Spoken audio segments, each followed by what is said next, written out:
Hey, what's up, guys? So I have this leadership journey paper that I have to write, and I have to also do a presentation on my life, or everything that I guess is who I am, why I'm this way, and what does it say about me, and everything else that I have to do. So I actually wrote up some flashcards here, and I'm gonna go ahead and try to reproduce what I might be doing in class to practice, and maybe even to show you guys who I am. I'll post this video online, and I'll watch it myself and see how I do. But my name is Tyler, and I come from Minnesota. I grew up in Shorewood. It was me, my brother, my sister, my mom and dad. My brother is Zach. My sister is Natalie. We had a cat. Our cat's name was Catcher. Religion. We grew up as Lutheran. We didn't really attend church very often, but we were okay with it. As time went on, though, I started to just think for myself, and I think I'm more of an atheist now, maybe agnostic, but I don't really believe in any higher power, or what I do here is gonna affect something later. I don't believe in that. I'll go to church when I have to on Easter and Christmas and stuff. I don't really fit in. I have not read the Bible. It's more something I would laugh about with my family than actually care about. So,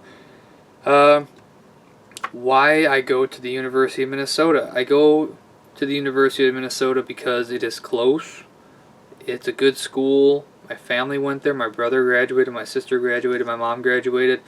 I was originally going to Winona State, but I was able to transfer out because after graduating high school, I did not get into the University of Minnesota, and it was a little bit of a bummer. But at the same time, I guess I couldn't care less. I figured college was college, and staying in Winona with my friend Austin was going to be a good time anyways. So after 3 semesters there, I did get into the University of Minnesota. I got into the liberal arts college, which I didn't care. My mom actually does all the paperwork and transfer and everything, so I really have no idea what happened. She did it for me. She wanted me here. I'm here. I guess I don't really have much of a backbone in that case. I kind of do what I'm told, and I just go with the flow. But why did I take this leadership class?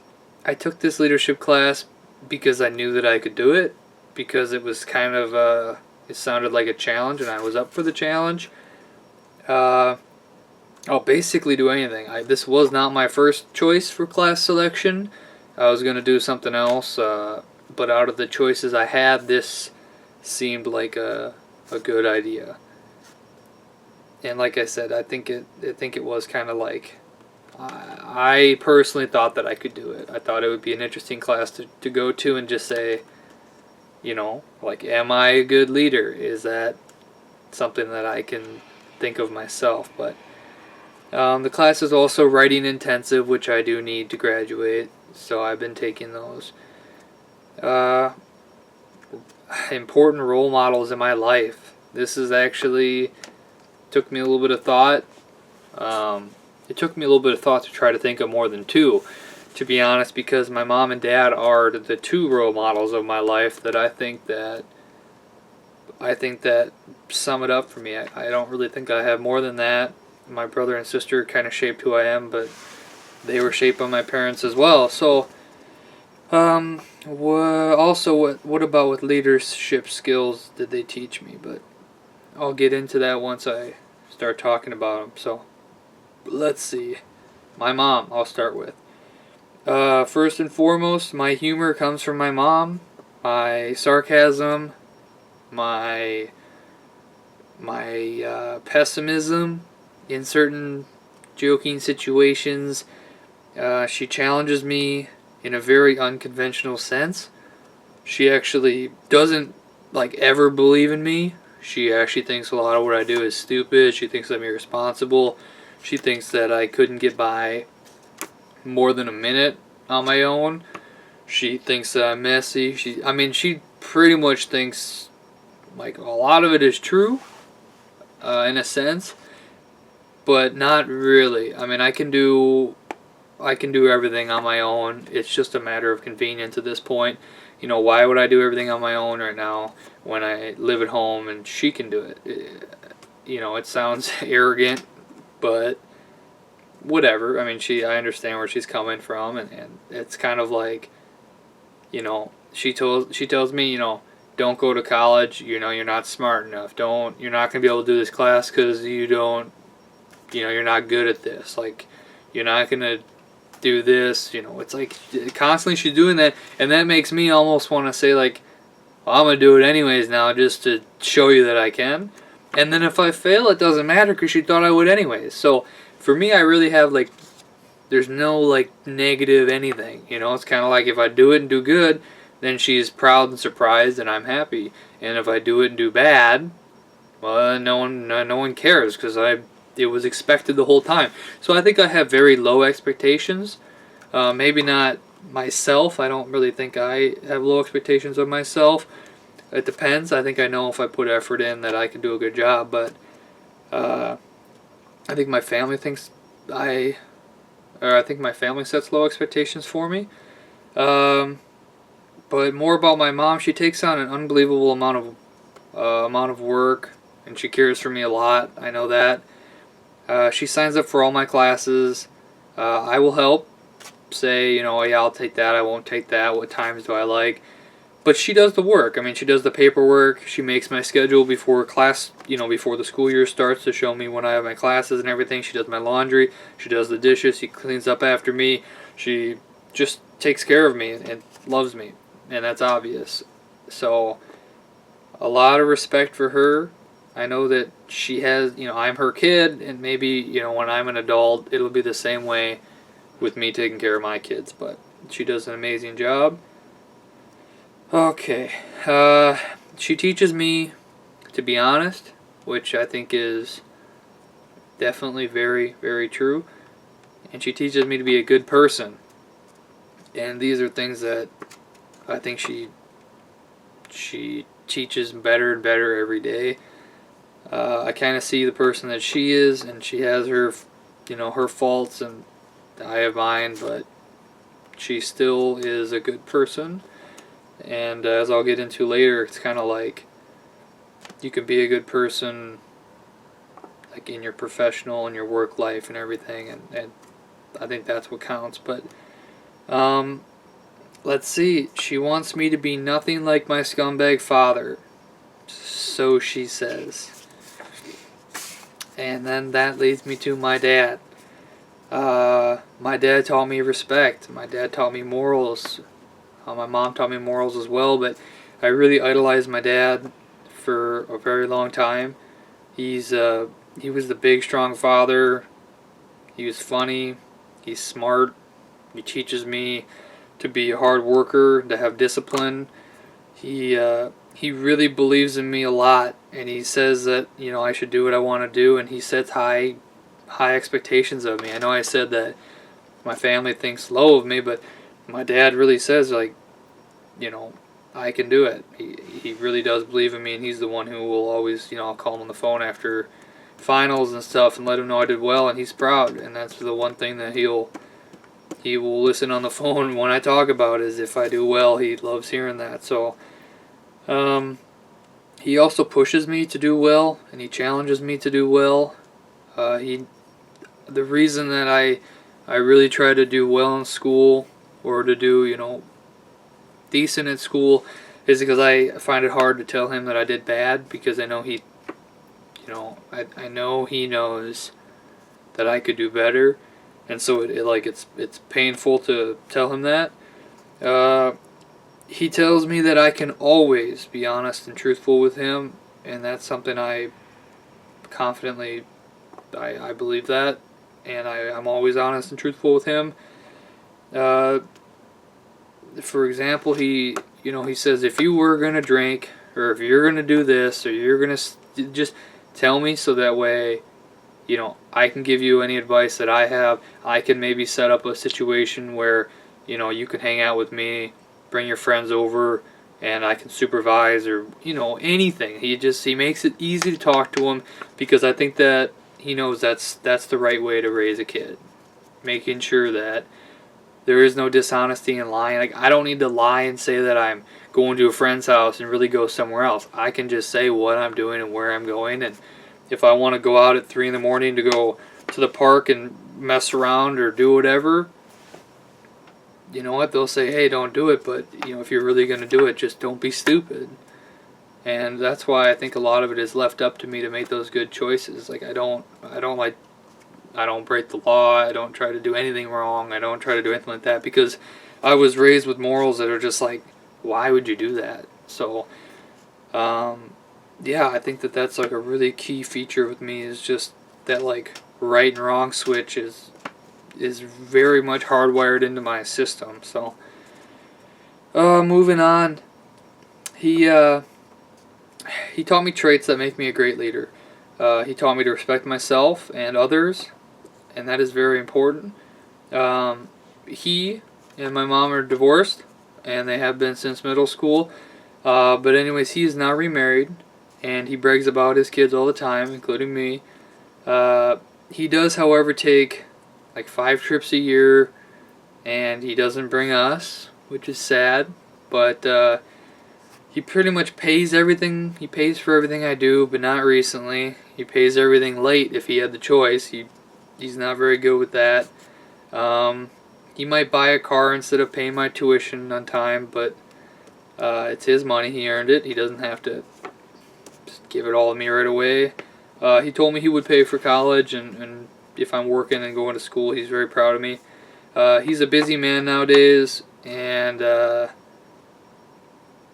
it's kind of shown recently, and I'm okay with that, because things aren't the same, but it doesn't matter, because I learned what I needed to know, and I understand now that everything that I got from him was at the perfect time, and I'm glad that I learned it in my life. So even though now he's got a new family, I still took everything from him that that really made me who I am today.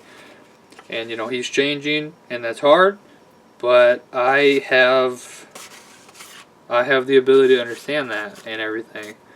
So I think that's also important.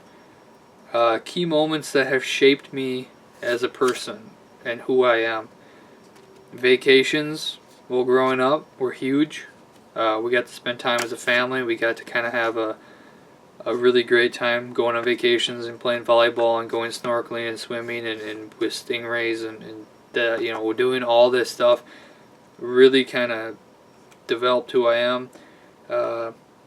My parents putting me in sports was crazy awesome. Like, I just love that. That was the coolest part ever, was getting ready for baseball after soccer, and getting ready for football after karate, and getting ready for bowling on Wednesdays after this. And it's like, I did everything. I mean, I did every sport. Wrestling after wrestling, going to basketball.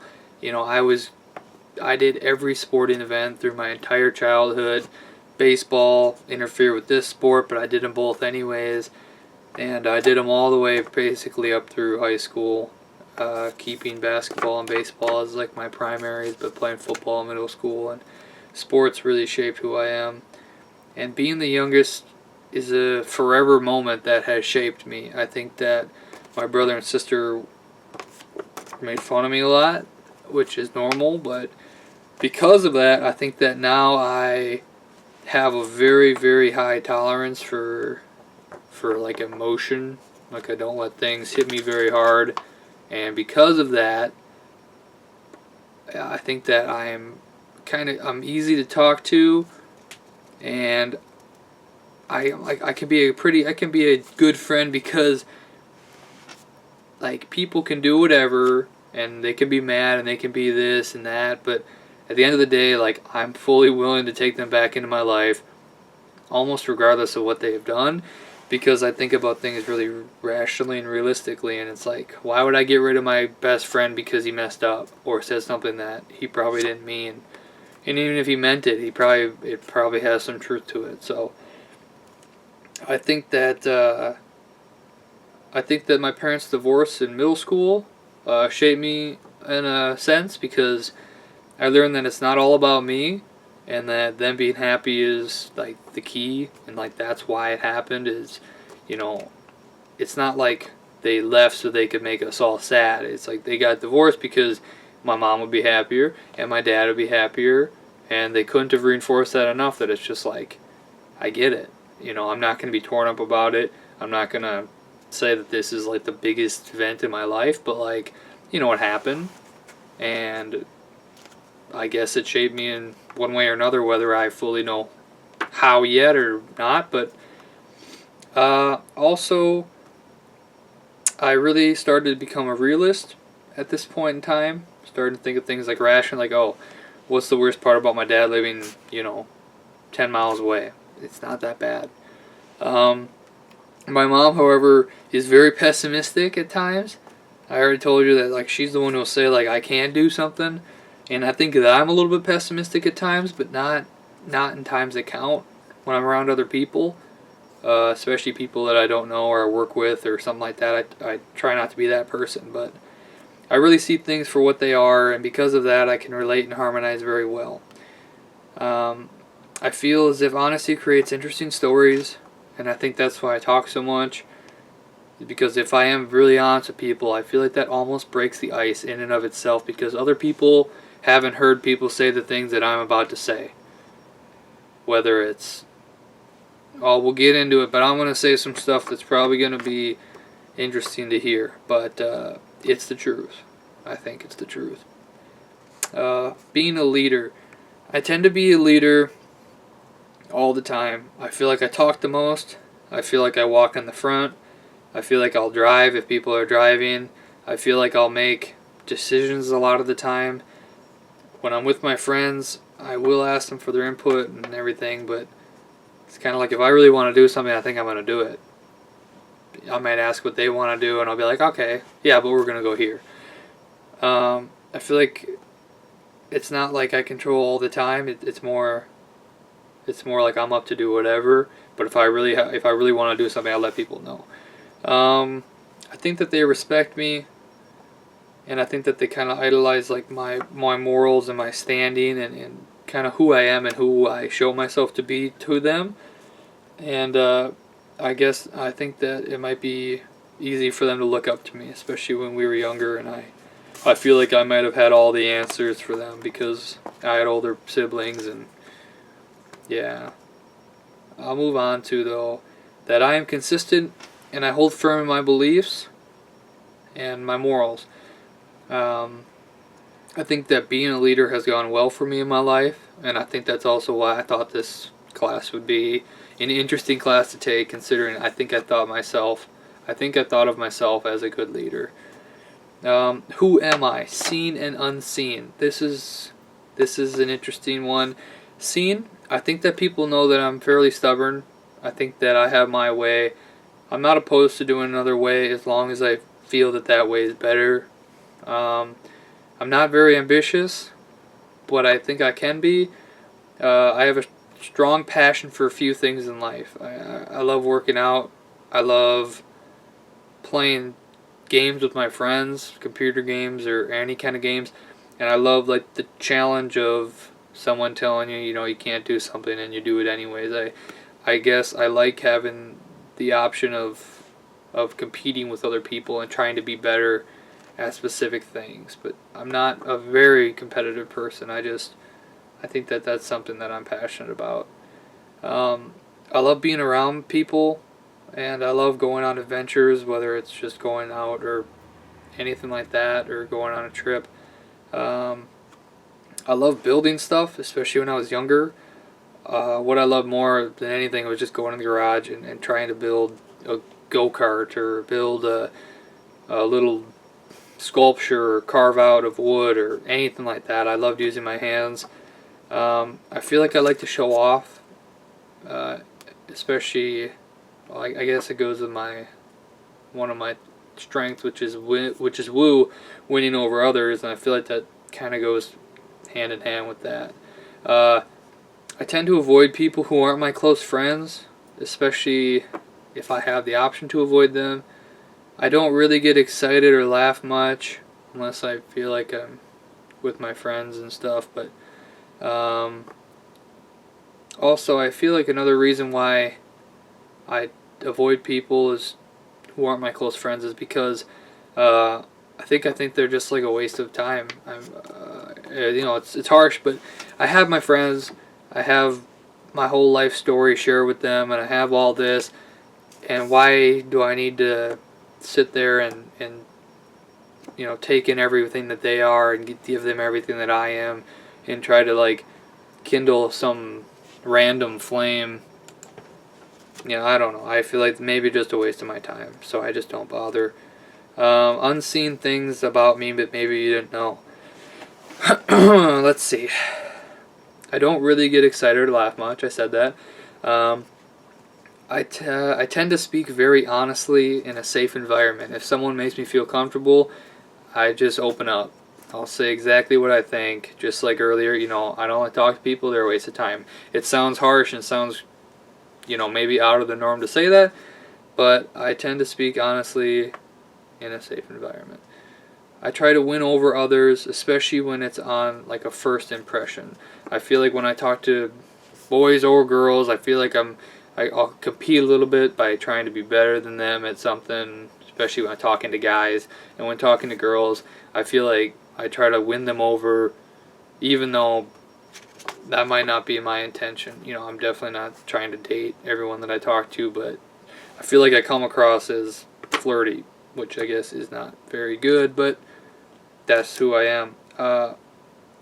Also, I talk very, very inappropriate with my family and friends. I say things that are unbelievably offensive and rude, but I'm okay with that. I think that words are just words, and people need to grow up. I don't care how offensive you think it is. If it makes somebody laugh in my friends and family, then it only brought a positive atmosphere. I'm not going to say it around people that I don't know, but I'll say it around my friends and family because that's what we're comfortable with.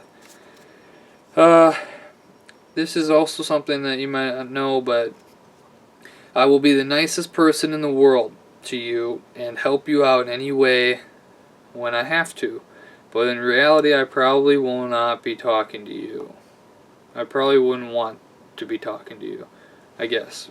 I mean to say that when I'm in class with somebody, I'll be their friend every day. I'll talk to them. I'll chat them up. Class ends, I'll go to my class. I go to their class. And, maybe they text me and say something. I'll respond. I'll be nice.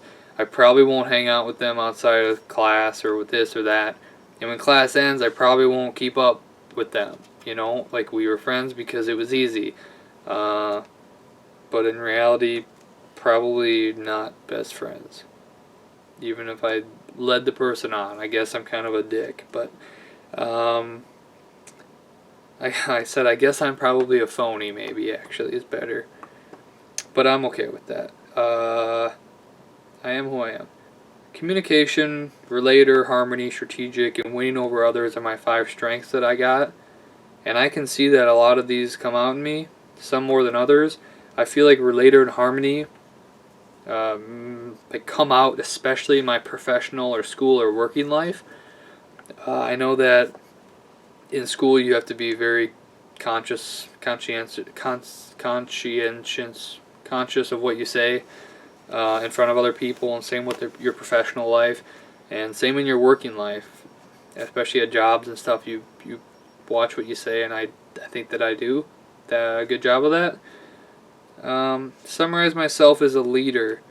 Honestly, I think about it rationally, like what's the worst that can happen, and do I honestly care what anyone thinks?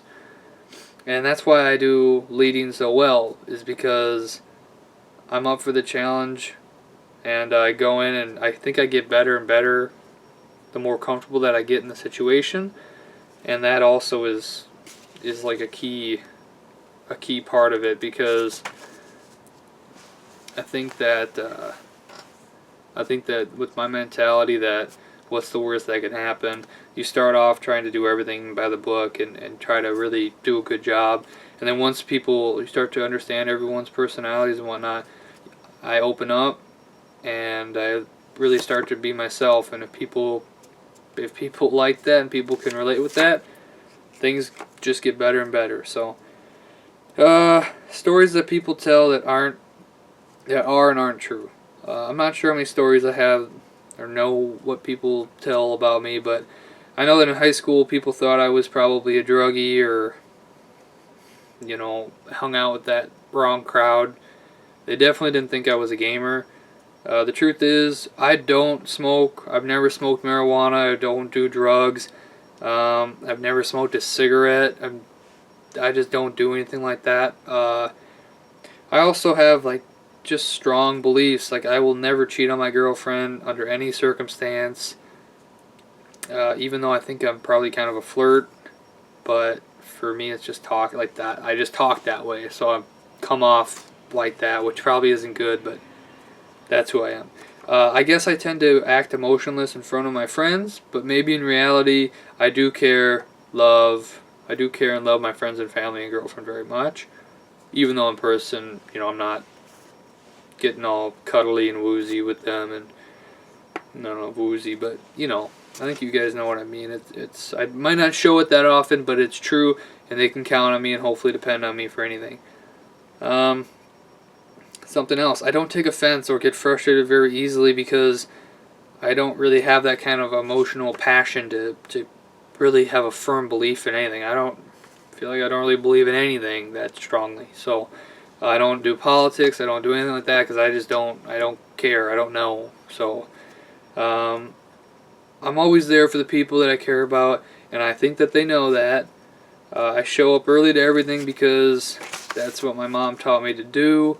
That's what I've learned, and that's something, I don't know if you guys know about me. I really am punctual, because I showed up an hour early to thousands of sporting events and games, and that made me very mad. But now that I'm older, it's just growing on me to show up early. I mean, 10 minutes early is 10 minutes late, so it's kind of like, it's not necessarily a good thing, showing up that early, but kind of a waste of time, but I do it anyways.